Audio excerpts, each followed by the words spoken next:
Hello guys, welcome to my YouTube channel my speaks in Kannada. ನಾನು ನಿಮ್ಮ ಪ್ರಜ್ವಲ್. ಎಲ್ಲರಿಗೂ ಬೆಳಗಿನ ಶುಭೋದಯ. ಇವತ್ತು RCB ವರ್ಸಸ್ DC ಮ್ಯಾಚ್ ಇದೆ. ಇವತ್ತು ಆ್ಯಕ್ಚುಲಿ ಡಬಲ್ ಹೆಡರ್ ಮ್ಯಾಚ್ ಇದೆ. ಮಧ್ಯಾಹ್ನ UP ವಾರಿಯರ್ಸ್ ಹಾಗೂ ಮುಂಬೈ ಇಂಡಿಯನ್ಸ್ ಅವರು ಮ್ಯಾಚ್ ಆಡ್ತಾ ಇದ್ದಾರೆ 3:30ಗೆ. ರಾತ್ರಿ 7:15ಗೆ RCB ಅವರು ಮತ್ತು DC ಅವರು ಮ್ಯಾಚ್ ಆಡ್ತಾ ಇದೆ. RCB ಲಾಸ್ಟ್ ಮ್ಯಾಚ್ GG ವಿರುದ್ಧ ರಾಧಾ ಯಾದವ್ ಮತ್ತು ರಿಚಾ ಘೋಷ್ ಮತ್ತು ಡಿಕ್ಲಾರ್ಕ್ ಮತ್ತು ಶ್ರೇಯಾಂಕ ಪಾಟೀಲ್ ಅವರ 5 ವಿಕೆಟ್ ಆದಿಂದ ಹೇಗೋ ಗೆದ್ದುಬಿಟ್ಟಿದ್ದಾರೆ. RCB ಕಾಂಬಿನೇಷನ್ನೇ ಚೆನ್ನಾಗಿಲ್ಲ. ನಂಬರ್ 3 ಆ್ಯಂಡ್ 4ಅಲ್ಲಿ ಇನ್ನೂ ಕರೆಕ್ಟಾಗಿ ಪೊಸಿಷನ್ನೇ ಸೆಟ್ ಆಗಿಲ್ಲ. ನಮ್ಮ ಗೌತಮಿ ನಾಯಕ್ ಆಗಿರ್ಬೋದು, ದಯಾಳ್ ನೇಮಲತಾ ಆಗಿರ್ಬೋದು, ಅವ್ರು ಯಾರು ಕಾಂಟ್ರಿಬ್ಯೂಟ್ ಮಾಡೋ ಅಂಥ ಕೇಪಬಿಲಿಟಿನೇ ಇಲ್ಲ. ಅವ್ರಿಗೆ ಒಂದು ಇಂಟೆಂಟ್ ಇಲ್ಲ, ಸುಮ್ಮನೆ ಬಾಲ್ ತಿಂತಾಯಿದ್ದಾರೆ. ಅವ್ರ ಬದಲು ಬೇರೆಯವ್ರನ್ನೇನಾದ್ರು ಆಡಿಸ್ಬೇಕು. ಲೆನ್ಸಿ ಸ್ಮಿತ್ ಏನು ಮಾಡ್ತಾಯಿದ್ದಾರೆ ಅಂತಲೇ ಗೊತ್ತಿಲ್ಲ. ಅದಾಗಿ ಲೆನ್ಸಿ ಸ್ಮಿತ್ ಬದಲು ಫಾರಿನ್ ಬ್ಯಾಟರ್ ಆದಂಥ ಜಾರ್ಜಿಯೋ ವಾಲ್ ಅವರು ಸಖತ್ತಾಗಿ ಬ್ಯಾಟಿಂಗ್ ಆಡ್ತಾರೆ. ಬ್ಯಾಟಿಂಗ್ ಡೆಪ್ತ್ ಕೂಡ ಇನ್ಕ್ರೀಸ್ ಆಗುತ್ತೆ. ಲಾಸ್ಟ್ ಮ್ಯಾಚ್ ಹೇಗೋ ರಾಧಾ ಯಾದವ್ ಸಖತ್ತಾಗಿ ಆಡಿದ್ರು. ಹಾಗೆ ಕೊಲ್ಯಾಪ್ಸ್ ಆಗಿಬಿಟ್ರೆ ಹಾಗೆ ತಿರ್ಗಾ ಅವರೇ ಹೊಡಿತಾರೆ ಅಂತ ಹೇಳೋಕ್ಕಾಗೋದಿಲ್ಲ. GG ಥರ ಟೀಮೆಲ್ಲ DC ಅವರು DCಲಿ ಸಖತ್ತಾಗಿರೋವಂಥ ಟೀಮ್ಗಳಿದೆ. ಶಫಾಲಿ ವರ್ಮಾ ಆಗಿರ್ಬೋದು, ಮತ್ತು ಲೆಸಿಲಿ ಆಗಿರ್ಬೋದು, ಜೆಮಿಮಾ ಆಗಿರ್ಬೋದು, ಮಾರಿಸನ್ ಕಾಪ್ ಆಗಿರ್ಬೋದು, ಶ್ರೀಚರಣಿ ಆಗಿರ್ಬೋದು, ಮತ್ತು ಸ್ನೇಹ ರಾಣಾ ಅವರು ಸಖತ್ತಾಗಿ ಬೌಲಿಂಗ್ ಬ್ಯಾಟಿಂಗ್ ಎರಡೂ ಸಖತ್ತಾಗಿದೆ.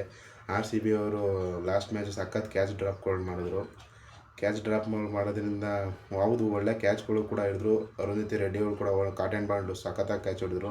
ರಾಧಾ ಯಾದವ್ ಕೂಡ ಒಂದು 10-15 ಮೀಟರ್ಸು ಓಡಿ ಒಂದು ಸೂಪರ್ ಆದಂಥ ಡೈವಿಂಗ್ ಕ್ಯಾಚನ್ನು ಮಾಡಿದ್ರು. ಅದು ಇನ್ನು ಸ್ವಲ್ಪ ಈಸಿ ಕ್ಯಾಚ್ಗಳದ. ಲಾಸ್ಟ್ ಮ್ಯಾಚು ಸ್ಮಿತಿ ಮಂದನ್ ಅವರೆಲ್ಲ ಬಿಟ್ಬಿಟ್ರು. ನಮ್ಮ ರಿಚಾ ಘೋಷ್ ಕೂಡ ಕೀಪಿಂಗ್ ಸ್ವಲ್ಪ ಇನ್ನೂ ಕರೆಕ್ಟಾಗಿ ಮಾಡಬೇಕು. ಅವ್ರು ಕೀಪಿಂಗ್ ಬರೋ ಕ್ಯಾಚ್ಗಳೆಲ್ಲ ಹಿಡಿದ್ರೆ ಇನ್ನೂ RCB ಗೆಲ್ಪಾಗುತ್ತೆ. ಹಾಗಾಗಿ RCB ಮತ್ತು DC ಮ್ಯಾಚ್ ಇವತ್ತು ಸಖತ್ ಕಾಂಪಿಟೇಷನ್ ಇರುತ್ತೆ ಅಂತಲೇ ಹೇಳ್ಬೋದು. ಯಾಕೆಂದರೆ DCನೂ ಗೆಲ್ಲೇಬೇಕು ಅನ್ನೋ ಪರಿಸ್ಥಿತಿಲಿದ್ದಾರೆ. ನಮ್ಮ RCB ಅಲ್ಲಿ ಹ್ಯಾಟ್ರಿಕ್ಕನ್ನು ಗಳಿಸಿದೆ. RCB ಅವರು ಹಿಸ್ಟ್ರಿಲೇ ವುಮೆನ್ಸ್ ಹಿಸ್ಟ್ರಿಲೇ ಸ್ಟಾರ್ಟಿಂಗಿಂದನೂ RCB ಅವರು ಹ್ಯಾಟ್ರಿಕ್ ಮ್ಯಾಚೇ ಗೆದ್ದಿರಲಿಲ್ಲ. ಇದು RCBನ ಫಸ್ಟ್ ಹ್ಯಾಟ್ರಿಕ್ ಮ್ಯಾಚ್ ವಿನ್ನು. ಹಾಗಾಗಿ ಈ ಸ್ಟ್ರೈಕ್ನ ಹೀಗೆ ಕಂಟಿನ್ಯೂ ಮಾಡ್ಕೊಂಡು ಹೋದರೆ RCBಗೆ ಟಾಪ್ 1 ಫಿನಿಷ್ ಮಾಡಿದ್ರೆ, ಟಾಪ್ 1 ಫಿನಿಷ್ ಮಾಡಿದವ್ರಿಗೆ ಏನು ಅಡ್ವಾಂಟೇಜ್ ಅಂತ ನಿಮ್ಗೆ ಅದೇ ಗೊತ್ತು. ಟಾಪ್ 1 ಅಡ್ವಾಂಟೇಜ್ ಕ್ರಿಯೇಟ್ ಮಾಡೋ ಇದು ಅಲ್ಲೇ ಇದಾದವ್ರಿಗೆ ಫಸ್ಟು ಫೈನಲ್ಗೆ ಹೋಗುವಂಥ ಅವಕಾಶ ಇರುತ್ತೆ.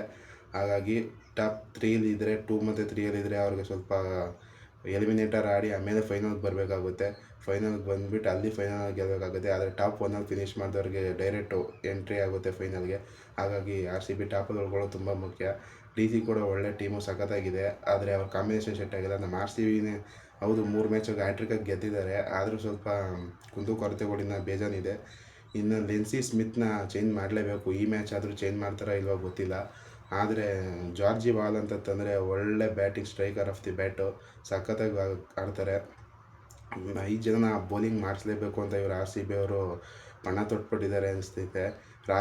ಲೆನ್ಸಿ ಸ್ಮಿತ್ ಮಾಡೋ ಬೌಲಿಂಗ್ ರಾಧಾ ಯಾದವೇ ಸಖತ್ತಾಗಿ ಮಾಡ್ತಾರೆ.